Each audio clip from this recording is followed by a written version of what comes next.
नमस्कार दोस्तों, आज हम देखेंगे कि मेजर्स ऑफ पोजीशन या स्थिति सूचक मान क्या होते हैं और उसके अंतर्गत कौन कौन से मान हैं जिनको आपको पढ़ना रहता है। तो सबसे पहले समझें कि मेजर्स ऑफ पोजीशन या स्थिति सूचक मान किसे कहते हैं। मेजर्स ऑफ पोजीशन ये क्या होते हैं, स्थिति सूचक मान। अब मान लें कि देखिए, स्टैटिक्स का मुख्य काम या सांख्यिकी का मुख्य काम हमको होता है कि हमारे लिए कि जो डेटा है हमारे पास या जो समंक हैं उनको हम जो है अच्छे से समझ सकें, पढ़ सकें। अब मान लीजिए हम कोई संख्या लिख दें 2, 4, 5, इसका क्या मतलब हो रहा है? इसका कोई मतलब नहीं निकल रहा है सांख्यिकी में कि इसका कोई मीनिंग नहीं निकल रही है। सामान्य रूपों में अगर हम इसको कहें कि दो किसी का नंबर है, किसी की हाइट है, किसी का वेट है, तब कुछ बात बनती है। हाँ, ऐसे कोई जो है मतलब नहीं निकलता संख्याओं का। जैसे मान लें कि एक क्वेश्चन पेपर है, उसमें किसी बच्चे ने 50 नंबर पाए। अब ये 50 नंबर क्या बता रहा है कि सब बच्चे का नंबर सबसे ज्यादा है, सबसे कम है या फेल है बच्चा। हाँ, तीनों कंडीशन हो सकती है। कैसे हो सकती है? मान लीजिए पहली कंडीशन को रखें कि ये पेपर जो है 100 नंबर का है, तो ऐसी स्थिति में बच्चे ने कितना पाया? 50%। ठीक है। दूसरी स्थिति मान लीजिए हमने कहा ये पेपर 200 नंबर का है, ठीक है, तो बच्चे ने कितना पाया? 25%, यानी बच्चा फेल हो गया। तीसरी स्थिति हम कहें कि ये पेपर जो है 50 नंबर का, तो ऐसी स्थिति में बच्चा टॉप कर गया। ठीक है, तीनों स्थितियों को समझिए। तो अगर हम जो है जब तक मार्क्स के रिप्रेजेंटेशन को शो नहीं करेंगे कि कितने में कितना मार्क्स पाया है, तब तक ये क्लियर स्थिति नहीं बन पाएगी कि बच्चे की स्थिति वास्तव में क्लास में क्या है। ठीक है, तो जो मेजर्स ऑफ पोजीशन होता है वो यही करता है कि जो स्थिति है बच्चे की या किसी मार्क्स की किसी ग्रुप में, वो स्थिति को क्लियर कट बताता है। इसीलिए इसको मेजर्स ऑफ पोजीशन कहा जाता है। मेजर्स ऑफ पोजीशन को एक तरीके से समझें तो मीडियन का एक्सटेंडेड रूप है। मीडियन क्या करता है? मीडियन किसी भी ग्रुप को या समंकों को दो बराबर भागों में बांट देता है। मीडियन क्या करता है कि वह एक बिंदु निर्धारित करता है। ये मान लीजिए 50 नंबर पाया है बच्चे ने, तो ये बिंदु निर्धारित करता है कि इसके नीचे कितने बच्चे हैं और इसके ऊपर कितने बच्चे हैं। ठीक है, यह बिंदु आपका मेजर्स ऑफ पोजीशन डिसाइड करता है। तो ये एक सिंपल सी बात हो गई कि मेजर्स ऑफ पोजीशन क्या है कि मेजर्स ऑफ पोजीशन वह बिंदु है जिसके ऊपर या नीचे अंक प्राप्त करने वाले छात्रों की संख्या की स्थिति हमको मिल जाती है, या ये विशेष स्थिति को बताते हैं। किसी भी ग्रुप में छात्रों की विशेष स्थिति को बतलाते हैं मेजर्स ऑफ पोजीशन। इसीलिए इनको स्थिति सूचक मान कहते हैं कि विशेष स्थितियों को ये बता देते हैं क्लास में, ग्रुप में, कि बच्चे की विशेष स्थिति क्या है। अब देखें कि मेजर्स ऑफ पोजीशंस में कौन कौन से जो है मेजर्स हैं जो आपको पढ़ने रहते हैं। तो एक है आपका परसेंटाइल, ठीक है। दूसरा है डेसाइल। परसेंटाइल को प्रतिशतांक भी कहते हैं, डेसाइल को दशांक कहते हैं, और एक है क्वार्टाइल, इसको चतुर्थांक भी कहते हैं। तो ये तीन आपको पढ़ने रहते हैं। पहला परसेंटाइल, दूसरा डेसाइल और तीसरा क्वार्टाइल।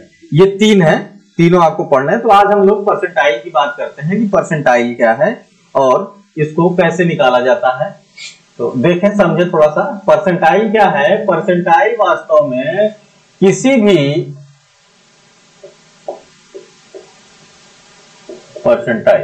परसेंटाइल किसी भी समूह को या ग्रुप को 100 बराबर भागों में बांटने वाला जो है एक बिंदु है, जिसके आधार पर हम किसी समूह को 100 बराबर भागों में बांट देते हैं।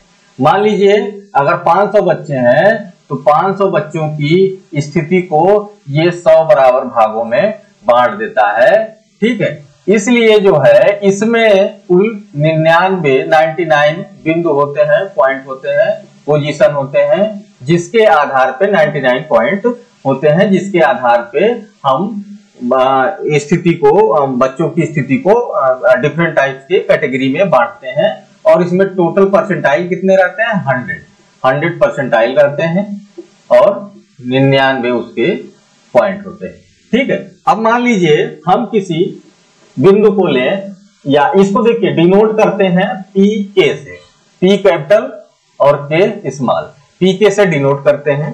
तो पी के ये बताता है, के बताता है कि वास्तव में क्या पोजीशन है बच्चे की। जैसे मान लीजिए हम कहें P10, P10 अगर कहते हैं तो P10 बताता है कि यह वह बिंदु है जिसके नीचे 10% छात्र अंक प्राप्त कर रहे हैं। ठीक है, लोअर साइड में 10% छात्र अंक प्राप्त कर रहे हैं। तो P10 आपका बताएगा कि लोअर साइड में 10% छात्र अंक प्राप्त कर रहे हैं। इसी तरीके से आपके P1 से लेके P100 तक जो है पोजीशन रहेंगी। ठीक है, अब किसी किसी की परसेंटाइल कुछ भी आती है, गेट वगैरह में आपने देखा होगा कि वहां पर नंबर स्कोर्स जो है डिफरेंट टाइप की परसेंटाइल में दिए जाते हैं। तो इसका मतलब यही है कि पूरे के पूरे जितने बच्चों ने एग्जाम दिया हुआ है उनको 100 कैटेगरी में बांट दिया गया है, P1 से लेके P100 तक। अब उसमें सबकी स्थिति अलग अलग रहती है। ठीक है, अब आइए देखते हैं कि परसेंटाइल कैसे निकाला जाता है। तो परसेंटाइल निकालने के लिए दो बातें हैं, एक ग्रुप डेटा के लिए और एक अनग्रुप डेटा के लिए फार्मूला होता है। तो पहले हम देखते हैं अनग्रुप डेटा का फार्मूला क्या है परसेंटाइल निकालने का। अनग्रुप डेटा के लिए इसको P equal to PN upon 100 plus 5वां प्राप्तांक। ठीक है, इसको थोड़ा सा समझ लें। P क्या है आपका? P है पोजीशन, N क्या है?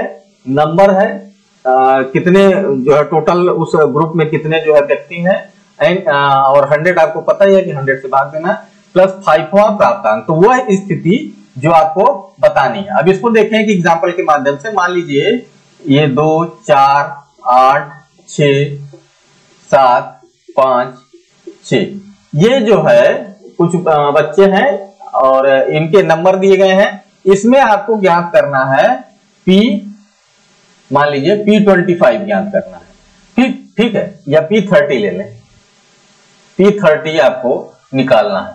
P30 आप कैसे निकालेंगे ऐसी स्थिति में? तो अब P30 के लिए सबसे पहले आपको इस डेटा को असेंडिंग ऑर्डर में लगाना पड़ेगा जो स्कोर दिए गए हैं। तो इसको असेंडिंग ऑर्डर में लगाने पहले 2, 4, फिर 5, फिर 6, 6, फिर 7, फिर 8 है। ठीक है, अब देखें इसको P30 को निकालने के लिए क्या करेंगे? P30 इक्वल टू, देखिए P कितना है? 30 निकालना है आपको, इंटू N कितना है? 1, 2, 3, 4, 5, 6, 7 अपॉन 100 प्लस 5वां प्राप्तांक। अब इसको देखें, सॉल्व करें तो कितना हो जाएगा आपका?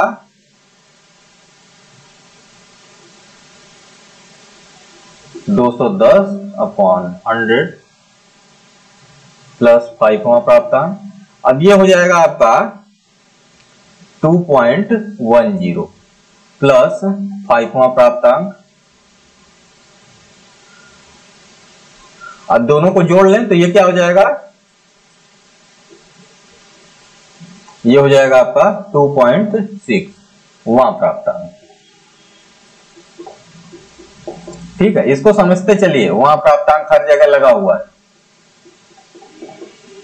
ठीक, वहां प्राप्तांक। तो अब देखें यहां पर आपको थोड़ा सा जो है समझना पड़ेगा। 2.6वां प्राप्तांक है। ठीक है, तो 2.6वां प्राप्तांक ज्ञात करने के लिए आपको क्या करना पड़ेगा? इधर हम कर दे रहे हैं। आपको पहले निकालना पड़ेगा 2 और प्लस जो है इसके बाद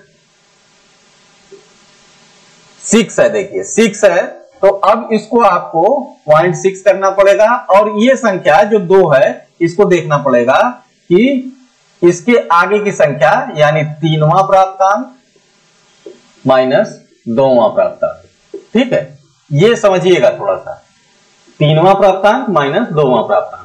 अब सबको आप निकाल लीजिए।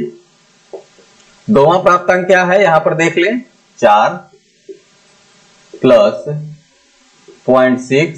3वां प्राप्तांक क्या है, 5 और 2वां प्राप्तांक क्या है, 4। फिर ये हो जाएगा 4 प्लस ये आपका हो जाएगा 1 में 0.6 का गुणा करेंगे तो कितना हो जाएगा, 0.6 का गुणा करेंगे तो आपका 0.6 इंटू 1 0.6 हो जाएगा। ठीक है, तो 0.6 यानी 4.6 ये आपका परसेंटाइल हो जाएगा P30 के लिए। ठीक है, तो ऐसे आप निकालेंगे, ये पूरी की पूरी प्रक्रिया है, इसके आधार पर ही निकालेंगे। अब दूसरा जैसे मान लीजिए कोई और ले लीजिए एग्जांपल, जैसे मान लीजिए इसमें निकालना है आपको P20, तो P20 निकालने के लिए क्या करना पड़ेगा, आपको सेम प्रोसेस करनी पड़ेगी।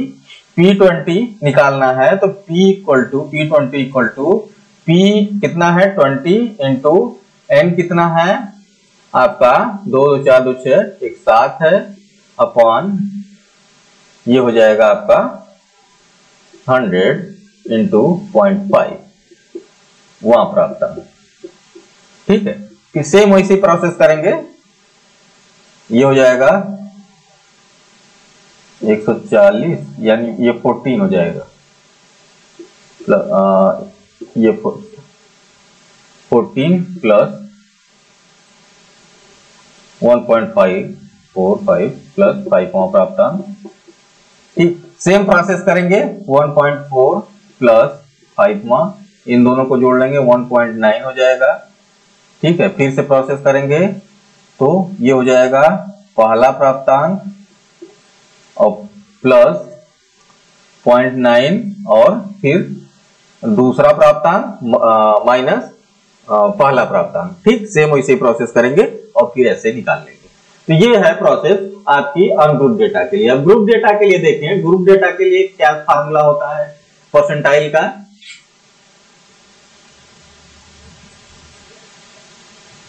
ग्रुप डेटा के लिए जो फार्मूला है परसेंटाइल का वो है P equal to L plus PN upon 100 minus CFB upon F into I।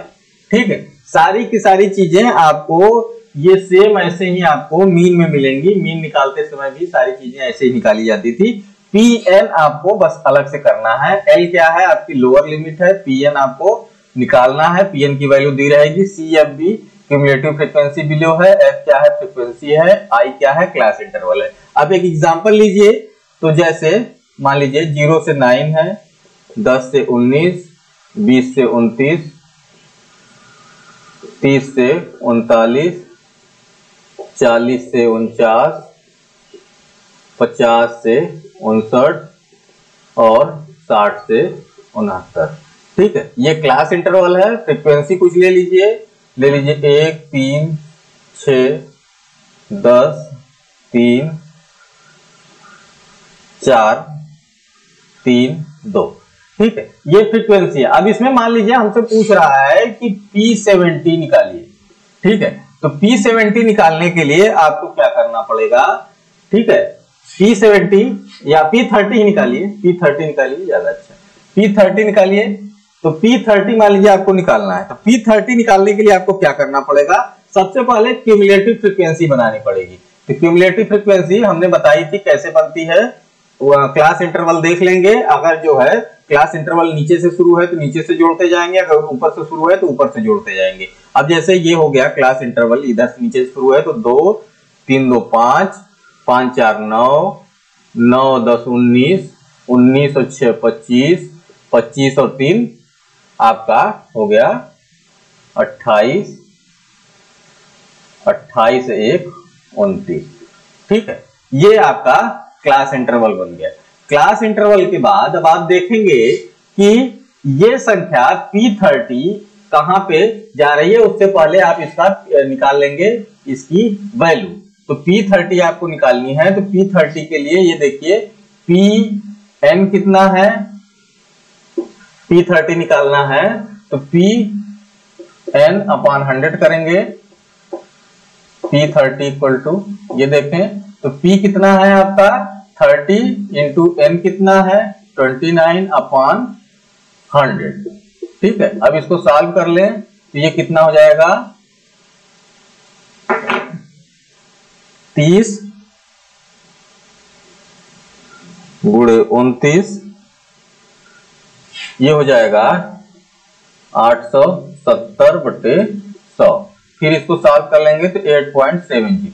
अब देखें ये वैल्यू कहां लाई कर रही है, इसमें देखें तो ये वैल्यू आपकी कहीं यहां पर आ रही है।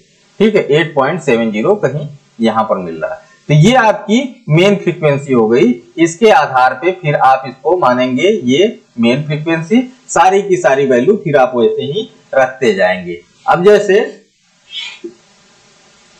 देखो यहां पर L कितना हो जाएगा, P इक्वल टू L कितना हो जाएगा, L लोअर लिमिट होती है तो 20 की, यहां देखें तो 20 की 19.5 प्लस आपकी वो वैल्यू आई थी 8.70 Pn अपॉन 100 की, माइनस CFB देखें, CFB क्या है यहां पर, CFB 5 है, 5/F कितना है आपका, F 4 है, इनटू I कितना है, I देखिए क्लास इंटरवल 10 है। ठीक है, बस सारी की सारी वैल्यू आ गई, इसको सॉल्व कर लीजिए, जो वैल्यू आएगी वो आपका जो है P30 कहलाएगा। ठीक, ये P30। इस तरीके से आप परसेंटाइल निकाल सकते हैं ग्रुप डेटा के लिए। ठीक है, तो आज के लिए इतना ही, कल हम फिर बात करेंगे डेसाइल की और क्वार्टाइल की, कि डेसाइल और क्वार्टाइल क्या होते हैं। Thank you.